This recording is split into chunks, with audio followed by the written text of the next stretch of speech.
There's a theme across today's readings of completing their education. Today in the Gospel, Jesus says he has many things to teach his disciples, and the Spirit that he will send will continue their education, and that they're to ask anything in his name, and the Father will grant it. We also have something of a continued education in the Gospel of today, where we meet Apollos, who was described as a very learned person, and he was from a place called Alexandria. Sometimes it can be worth Googling or searching for these places online or in a Catholic dictionary or encyclopedia. Alexandria was a great center of learning. It's supposed to have had an amazing library there that had 1 million scrolls to educate people. Apollos had an education or a learning about what John the Baptist had done. But there's two other people who pull him aside to complete his education. That's Priscilla and Aquila. They're from Achaia, the place where Apollos wants to go and preach.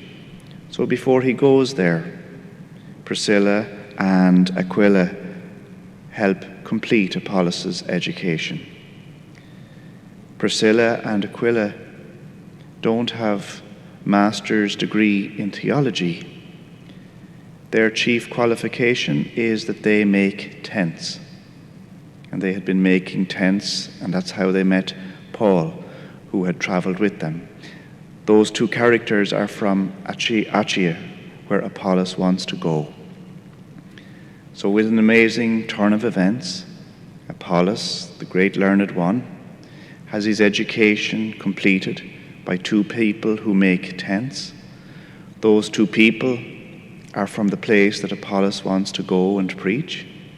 And so those two tent makers write references so that Apollos will be welcomed, and so will God's word. All things are possible through God. We might never know when God is working through us. In the course of this day, the Lord can work through you as he worked through the characters we meet in today's readings. We ask you, Lord, as we near the Ascension, as you promise to go to the Father and to send the Spirit, that we would be open to that Spirit, to its promptings in our lives, guiding us to be your eyes, your ears, and your hands this day.